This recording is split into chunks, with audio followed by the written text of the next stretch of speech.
Baik, assalamualaikum warahmatullahi wabarakatuh.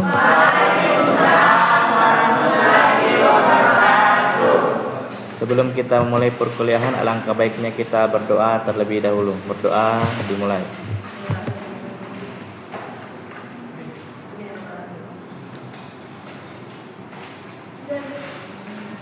Ya, jadi hari ini kita akan melanjutkan materi kita tentang pengolahan limbah cair. Ya, saya absen dulu.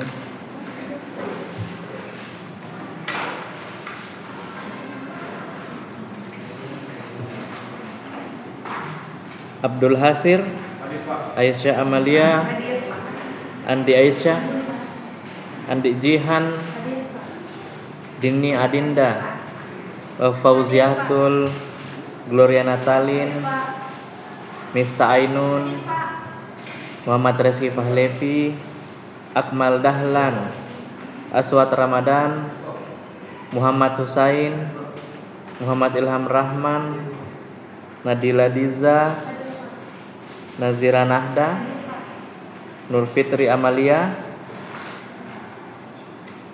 udah ada ya, Ogi Fauzan Nas, Pandiritan Disik, Patricia, Reza Wahyudi, Sahid Fadil, Cindy Aulia, Sri Rahayu N, Ferawati, Virginie, Wiwi Rahma, udah ada ya, Zulfatli Yahya.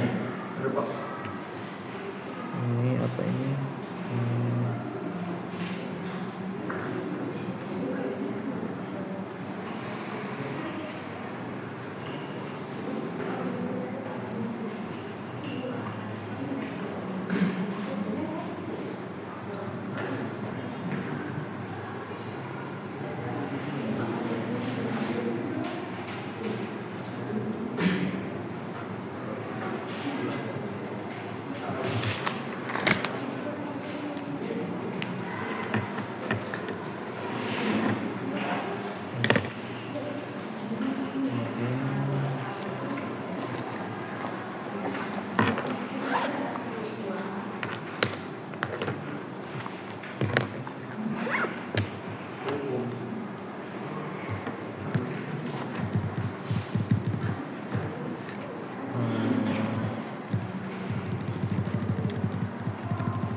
Ya.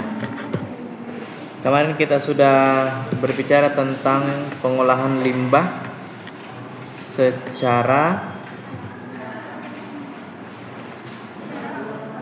pra-pengolahan, primer, sekunder, tersier, dan lanjutan. Yang sekarang berdasarkan karakteristik, ya. Ada fisika, ada biologi, ada kimia. Ya, jadi ada pengolahan secara fisika, kemudian ada biologi, dan ada kimia.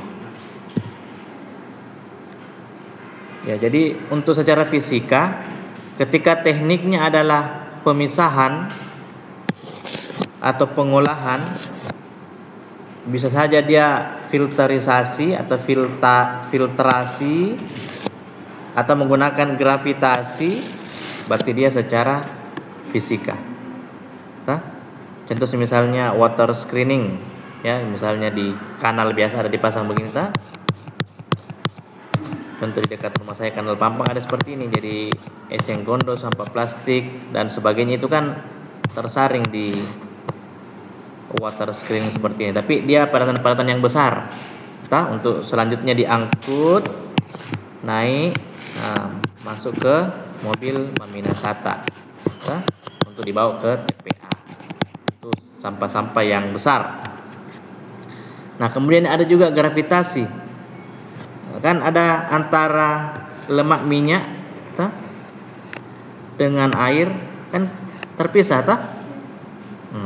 sehingga dengan demikian kita bisa pisahkan antara lemaknya, kita bisa keluarkan bagian atas, dan airnya yang ke bawah bisa lolos. Jadi terpisahlah antara minyak, lemak, dan air dalam air limbah.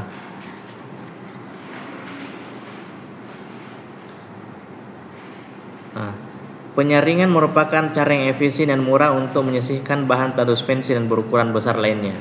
Bahan tersuspensi yang mudah mengendap dapat disisihkan secara mudah dengan proses pengendapan. Jadi untuk yang pengolahan secara fisika ini, pada umumnya sebelum dilakukan pengolahan lanjutan terhadap air buangan, diinginkan agar bahan-bahan tersuspensi berukuran besar yang mudah mengendap atau bahan-bahan terapung disisihkan terlebih dahulu. Siapa namanya? Fitriana Sama Wiwi Rahma. Ya. Kasih Pak. Ya. Jadi pengolahan secara fisika ini identik dengan pemisahan antara cairan dengan padatan. Ya, ada juga cairan dengan cairan, misalnya minyak dengan, tapi intinya dia secara fisik, ada penapisan, ditapis. Nah, kemudian ada flotasi, ada filtrasi, dan kontrifugasi. Ya, jadi dia sentrifugasi. Kalau kemarin untuk limbah gas ada sentrifugasi, di cairan juga bisa disentrifugasi itu. Jadi kalau misalnya kita lakukan sentrifuge, kan terpisah tuh antara padatan dengan cairan. Jadi padatan-padatan yang tersuspensi itu pada saat kita putar dia sentrifugasi, dia kan bakalan turun semua itu. Sehingga terpisah antara padatan dengan cairan. Nah, ini bisa diloloskan. Ini terpisah, jadi sludge. Jadi ada penapisan, ada pengendapan, ada flotasi, filtrasi, absorpsi. Flotasi banyak digunakan untuk menyisihkan bahan-bahan yang mengapung seperti minyak dan lemak agar tidak mengganggu proses pengolahan berikutnya. Nah, jadi misalnya kita melakukan suatu proses pemisahan berdasarkan sifat pengapungan, yang minyak dan lemak itu kan mengapung di atas air, Nah, kita pisahkan itu berarti masuk ke dalam proses flotasi.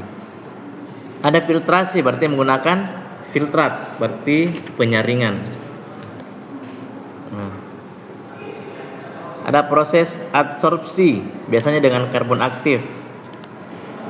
Ya, jadi diadsorb, supaya dia menangkap zat-zat yang tidak diinginkan. Kemudian ada membran, RO. Ya, jadi dia semacam suatu yang sangat berukuran kecil sehingga padatan-padatan yang kecil pun dia tidak lolos. Contoh misalnya apa? Misalnya kita mau pengolahan air laut menjadi air yang NaCl-nya itu dipisahkan, berarti pakai membran yang betul-betul sangat rapat sehingga dia bisa menghilangkan mineral-mineral yang ada seperti NaCl. Bahan yang mengapung, minyak, lemak, berarti dia masuk ke flotasi. Ya, seperti ini kan lemak-lemak semua itu, cuma dia mungkin kelihatan sudah padat karena kan minyak dalam suhu yang dingin, kan kalau kena air dingin dia kan bakalan dia memadat, makanya kelihatan padat. Sehingga kita bisa lihat ini yang nomor 1, ini nomor 2, ini yang nomor 1, ini nomor 2. Ininya kan bakalan terpisah nanti. Nah, sehingga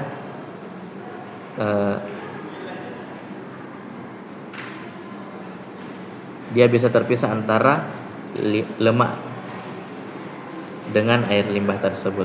Nah, sehingga terpisahlah lemaknya.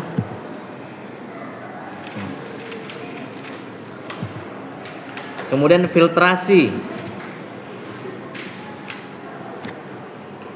dia untuk menyisihkan sebanyak mungkin partikel tersuspensi, berarti ya memang dia betul-betul menyaring suspensi. Misalnya air, kemudian kamu tambahkan apa, pasir.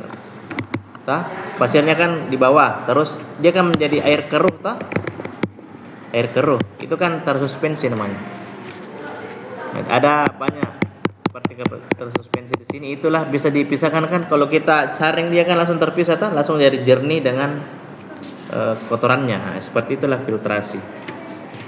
Jadi minyaknya dulu dipisahkan, baru filtrasi. Baru adsorpsi. Misalnya kita mau sisihkan senyawa aromatik atau senyawa organik terlarut lainnya, kemudian kita gunakan karbon aktif untuk menangkap itu. Barulah teknologi membran yang betul-betul untuk unit-unit yang pengolahan kecil ya. Biayanya mahal memang, instalasinya juga agak rumit, tapi dia betul-betul bisa memisahkan partikel-partikel yang sangat kecil, mineral-mineral itu bisa terpisahkan dengan teknologi membran ya. Dia keluarnya nanti jadinya RO. Kemudian pengolahan secara biologi. Kalau tadi secara fisik, ini secara biologi. Maksudnya itu bagaimana itu maksudnya secara biologi? Berarti prinsipnya adalah menggunakan biota hidup atau mikroba.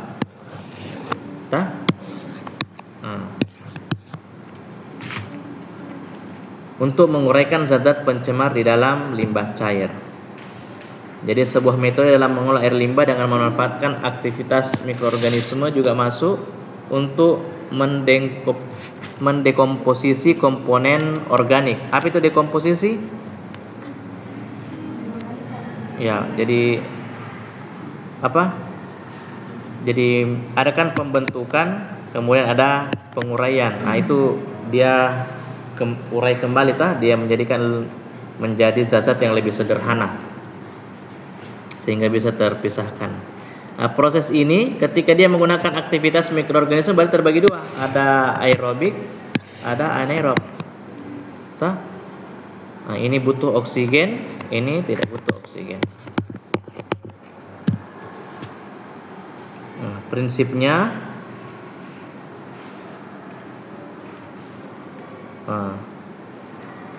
oksigen diperoleh dari oksigen terlarut, misalnya karbon sebagai sumber energinya diperoleh dari bahan organik terlarut, kemudian butuh juga NP sebagai nutriennya. Ada pengolahan secara biologi dengan menggunakan sistem lumpur aktif. Biasa dengar ini? Atau bahasa Inggrisnya active sludge ya. Adalah proses pertumbuhan mikroba yang tersuspensi. Tersuspensi maksudnya apa? Dia tersuspensi tersebar di perairan karena kalau dia dibawa saja berarti bukan tersuspensi. Tersuspensi itu ini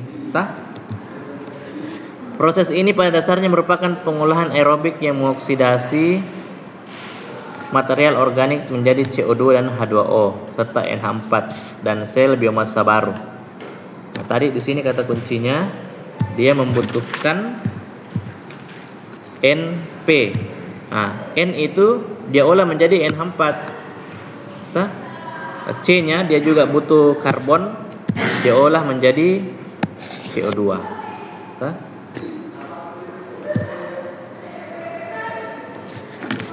Sistem lumpur aktif konvensional. Kita bisa lihat, jadi ada air limbah, kemudian air dari penjernihan misalnya masuk ke tangki aerasi. Nah, disitulah terjadi proses biologi. Karena kan misalnya dia terjadi secara aerob, berarti butuh oksigen. Untuk memaksimalkan oksigennya kan tidak cukup kalau dia hanya mengontakkan antara udara dengan permukaan.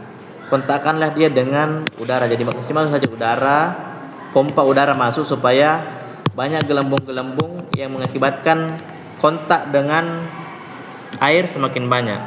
Semakin banyak kontak dengan air bisa menambah oksigen terlarut dan bisa lebih memberi kebutuhan oksigen kepada bakteri aerob. sehingga bakteri aerobnya bisa lebih berkembang biak, lebih beraktivitas dengan baik karena nutrisinya terpenuhi. Sama dengan binatang, kalau nutrisinya terpenuhi dia bakalan beraktivitas itu dengan baik. Seperti itu.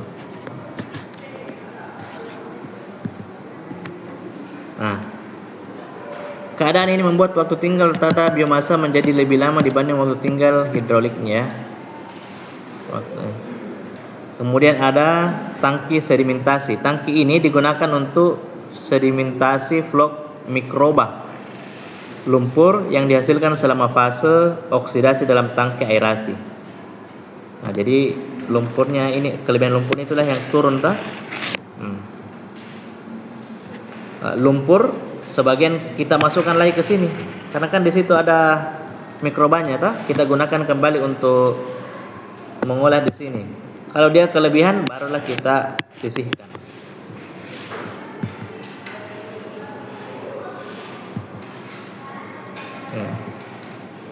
Ini hanya proses modifikasi.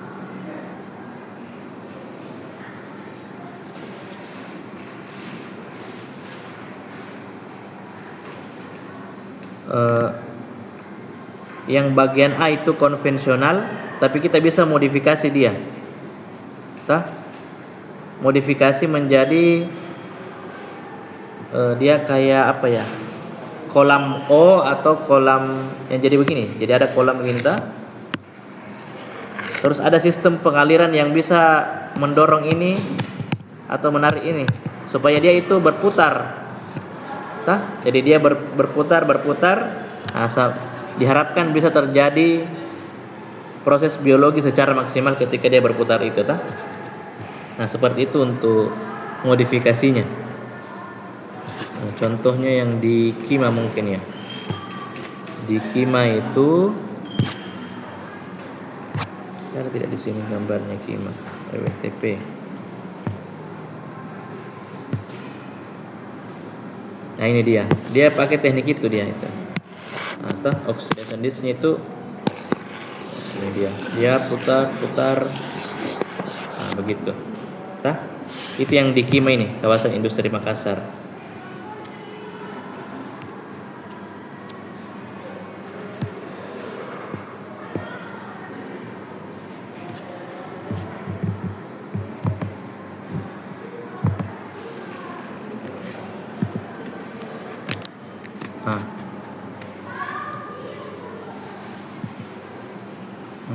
Ini hanya pengolahan secara biologi berdasarkan jenis pengolahannya itu dapat dibedakan menjadi dua ya.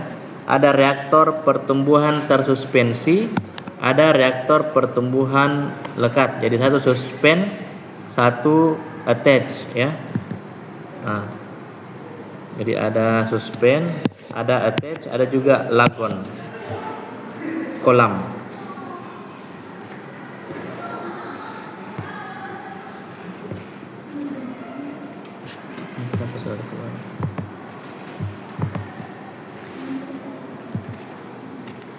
Mulai dari suspensi dulu ya, tersuspensi. Kalau untuk suspend itu mikroorganisme tumbuh dan berkembang dalam keadaan tersuspensi. Bisa kita bedakan antara tersuspensi dengan yang mengendap. Tersuspensi berarti dia melayang-layang di air limbah tersebut. Ketika bakterinya berada di daerah situ berarti dia masuk ke ini.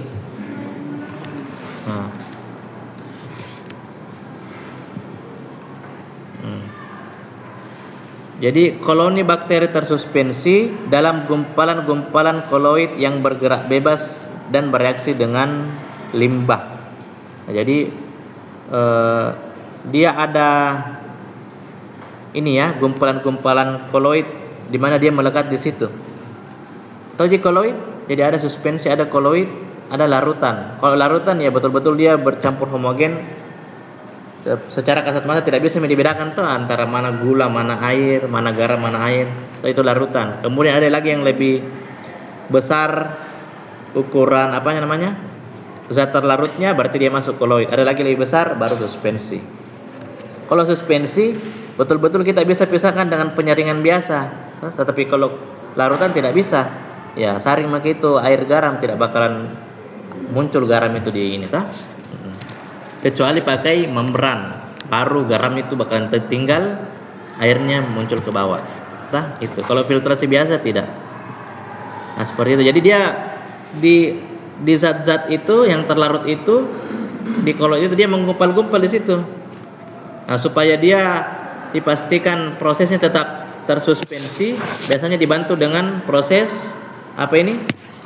Pengadukan, atau supaya zat tersebut tetap melayang-layang di udara, di mana zat-zat ini diharapkan ada yang bakteri-bakteri yang ikut di dalam zat tersebut yang ikut mengolah limbah secara biologi. Nanti setelah ini prosesnya diambil sampelnya, kalau memenuhi baku mutu barulah dihentikan, baru kemudian kita diamkan untuk apa? Endapkan dia. Tak akan bakalan turun kalau dia sudah tidak bergerak lagi toh. Kalau pengadukannya diberhentikan, dia bakalan turun mengendap, barulah air limbahnya diteruskan. Ini dipakai kembali nanti untuk mengolah air limbah. Tah? Seperti itu. Nah, jadi seperti ini, air limbah masuk. Nah, digunakan untuk lumpur itu digunakan untuk apa namanya? Proses biologi. Nah, nanti dia bakalan digunakan kembali. Nah, sehingga air limbahnya juga bisa keluar.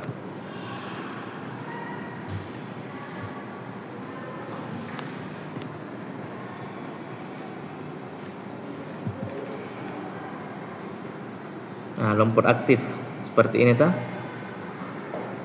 Jadi bisa lumpur aktif atau seperti di kimia oxidation ditch. Nah.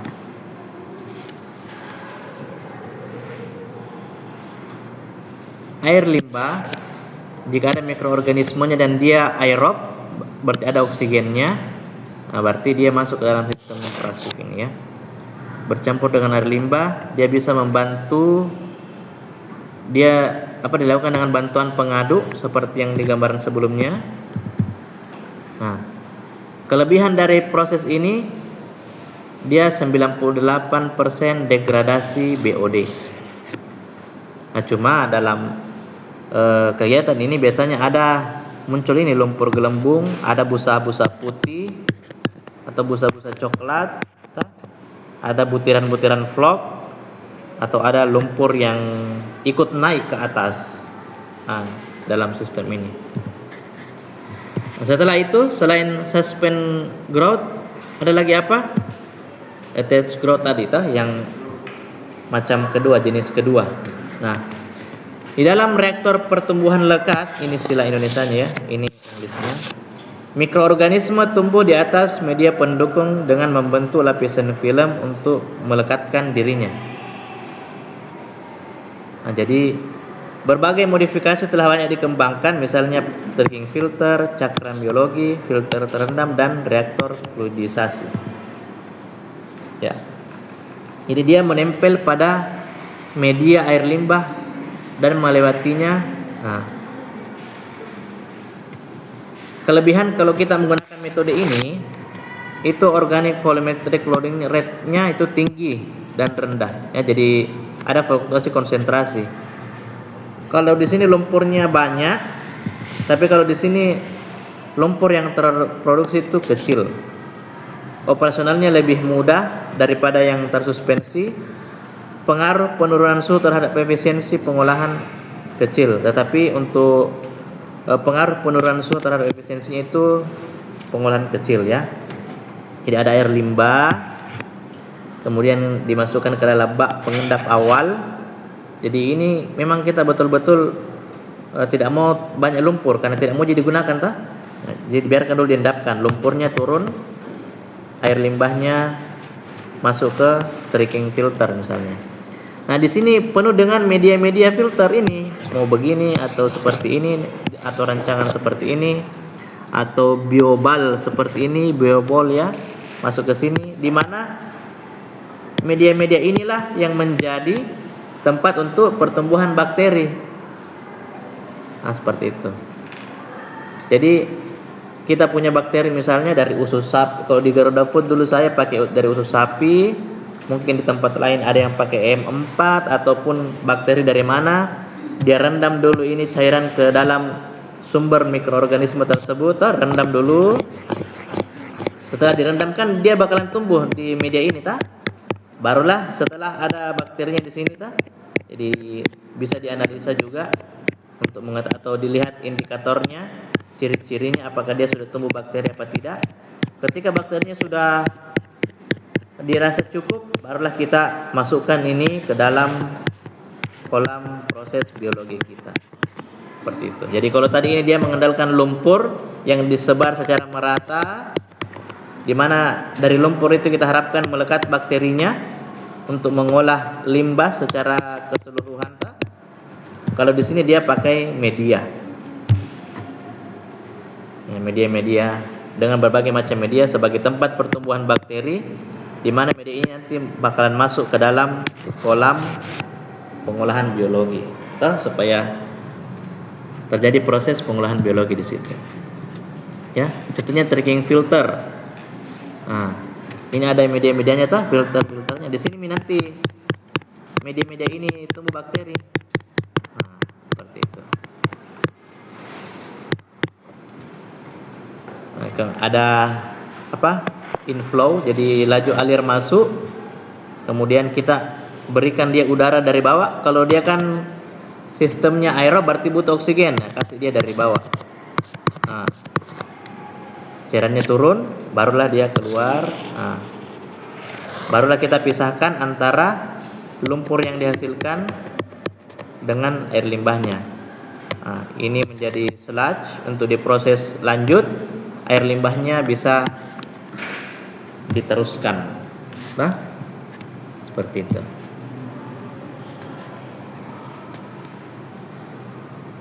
Atau ada sistem sludge spraying bed, ya. Jadi masuk,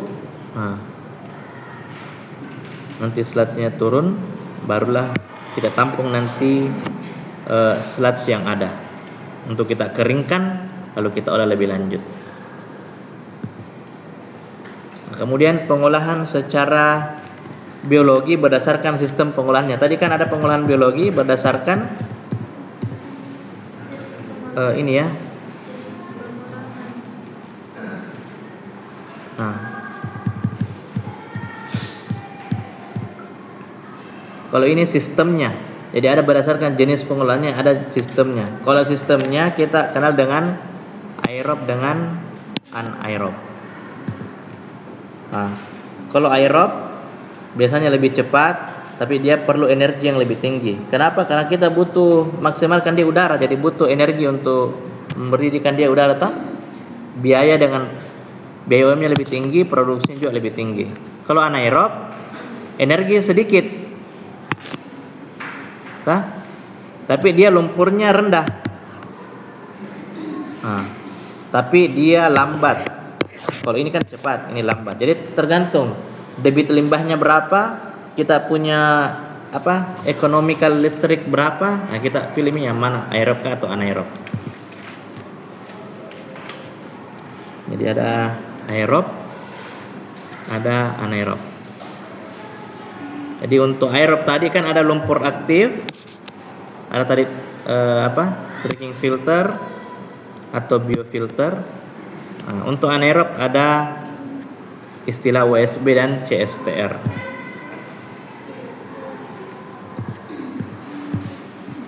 Nah, pengolahan aerob.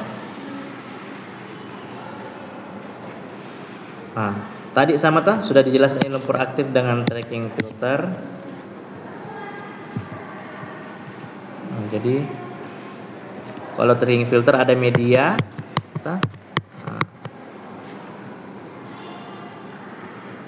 kalau aktif sludge tadi berarti ada aerasi, di mana dalam proses aerasi dimasukkan udara. Air itu udara ya dalam bahasa Inggris, supaya terpenuhi kebutuhan oksigen bakteri aerobnya. Jadi seperti ini.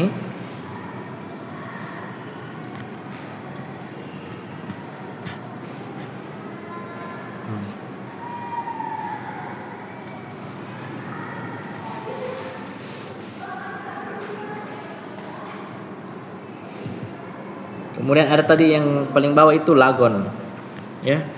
Jadi pengolahan air limbah secara biologi aerob dengan metode aerated lagon, dia punya proses yang membutuhkan luas lahan yang besar. Nah, pada model ini ada dua juga, ada aerob dan fakultatif. Nah, kalau proses aerob terjadi pada permukaan air limbah yang teradu dengan motor dan berkontak dengan udara sekitar.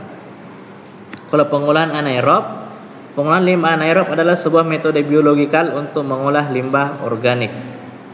Jadi produk akhir dari degradasi secara anaerob adalah gas, ada gasnya, dan paling banyak itu metana, gas metana.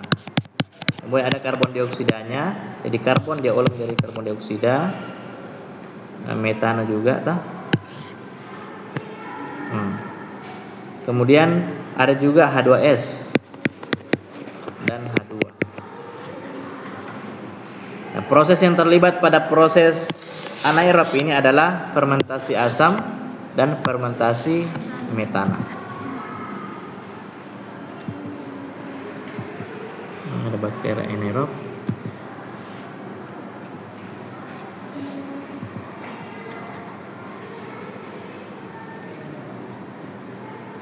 Ya, dalam aktif sludge, di lumpur aktif, biasanya mikroorganisme yang berperan di situ, ya. Jadi makhluk biologi yang berperan di situ, fungi, fructifier dan protozoa juga masuk ke situ. Nah, selain bakteri aerob. Nah, jadi ini ada beberapa jenis proses, ada lumpur aktif, ada tracking filter, ada anaerob, ada lagon, ada biofilter anaerob dan biofilter aerob. Ada juga biofilter yang memadukan seperti itu. Nah, Pusat Teknologi Lingkungan sudah membandingkan itu dan rekomendasi data yang diberikan itu seperti ini. Inilah yang bisa menjadi acuan untuk industri mengenai pemilihan sistem IPAL-nya. Jadi dia mau IPAL-nya itu menggunakan proses apa, dia bisa memilih ini, tergantung, ya. Nah, untuk biofilter anaerob dan aerob, dia lebih mudah, lumpurnya sedikit, suplai udara untuk air pasti kecil, karena memadukan antara keduanya. Nah, dari hasil uji coba, BOD kurang sampai 91, COD sampai 95,3, solidnya 95, nitrogen dalam NH4 sampai 89,8, fosfatnya 47,3, penghilangan deterjennya MBAS itu 87%. Jadi lumayan cukup tinggi, ya. Dari proses biologi saja kita sudah bisa menghilangkan zat pencemar sampai berapa persen, lumayan. Nah, barulah kimia.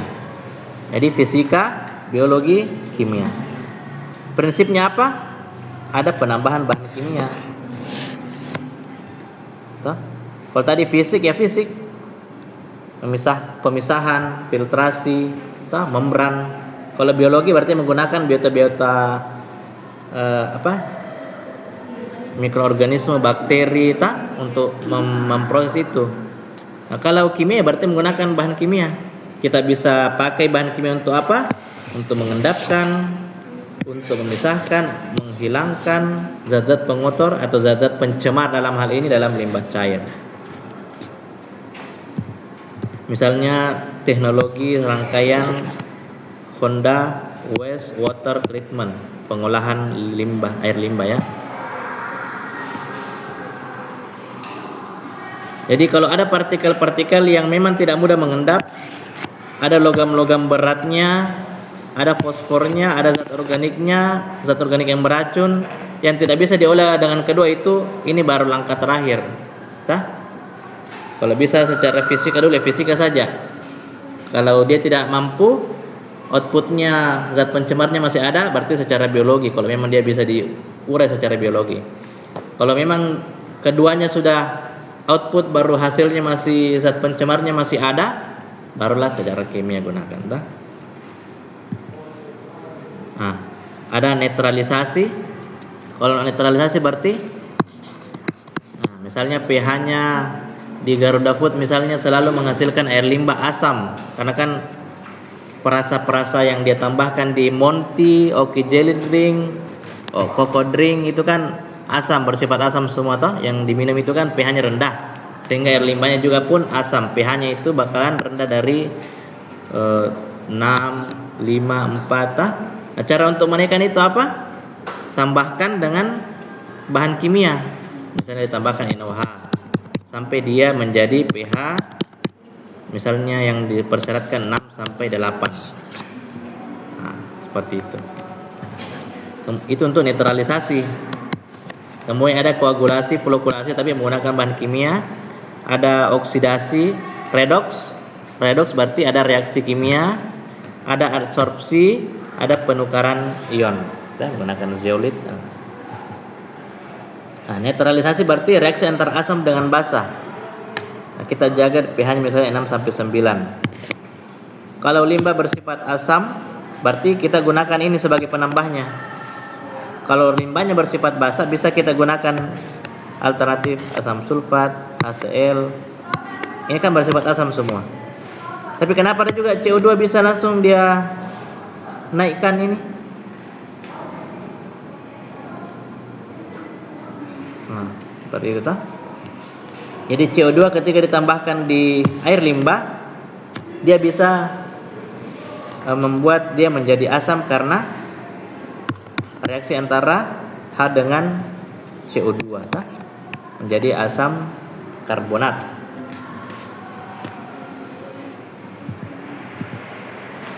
Kemudian ada presipitasi, yaitu penguraian bahan-bahan terlarut dengan penambahan bahan kimia terlarut sehingga muncul vlog. Misalnya kita mau hilangkan heavy metal ya, logam, kemudian sulfat, fluorida dan fosfat. Zat kimianya misalnya CaCO3, bisa dikombinasikan dengan CaCl atau MgCl atau AlCl atau garam besi, Fe ya, FeCl3 kah atau garam besi lainnya. Nah, kita bisa gunakan itu untuk menangkap heavy metal, sulfat, fluorida dan fosfat yang terkandung dalam air limbah. Nah, pH kontrol. Nah, kebanyakan mungkin kalau industrinya masih teknologi lama, berarti mungkin si kita memeriksa pH-nya rendah, tambahkan. Jadi hitung, berapa pH-nya, sekian yang kita mau tambahkan, kalau volume air limbahnya sekian. Tapi kalau sekarang sudah otomatis ada sensor pH kirim ke monitor membaca dia asam, maka dia bakalan memerintahkan alat pengendalian pH untuk memerintahkan pompa untuk jalan. Itu artinya pompa NaOH-nya bakalan jalan mengisi ini. Pas dia basah, kembali lagi alat kontrol pH mengirimkan data bahwa dia sudah pH-nya di atas 6 misalnya, 6 sampai 9, maka dia akan memerintahkan bahwa pompa untuk berhenti supaya laju alir NaOH terhenti. Karena jangan sampai terpipet terus NaOH-nya mengalir terus NaOH-nya, dia jadi basah lagi, jadi masalah baru lagi.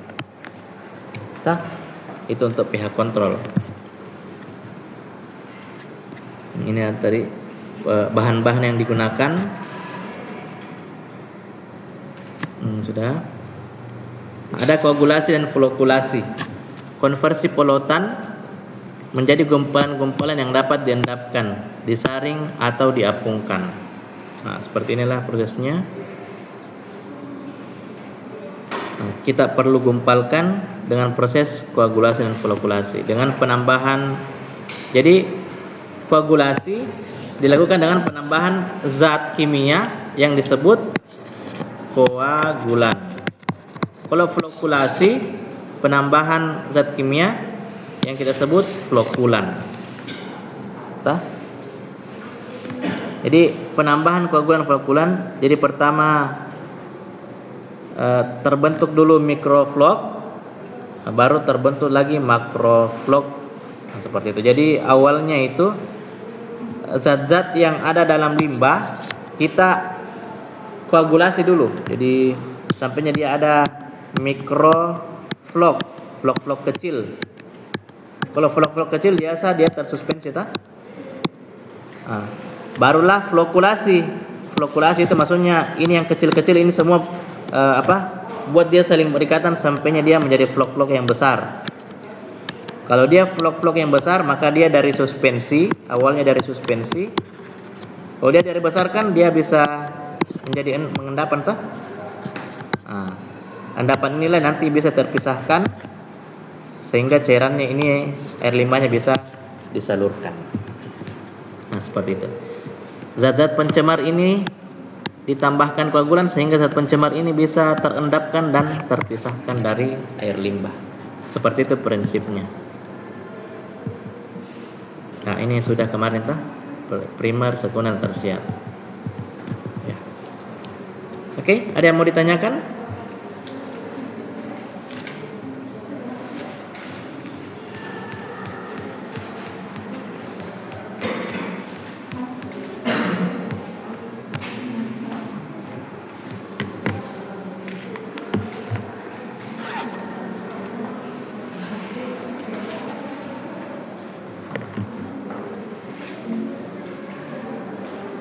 Ada yang kita mau tanyakan?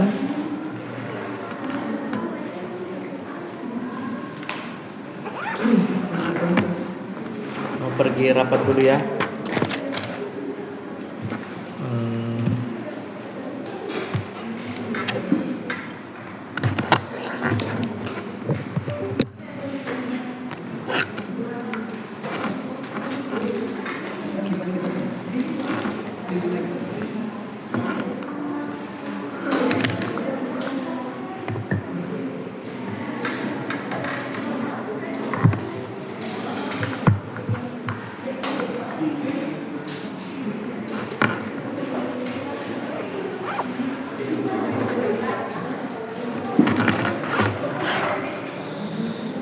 Oke, kalau sudah tidak ada pertanyaan, saya mau pergi rapat dulu ya.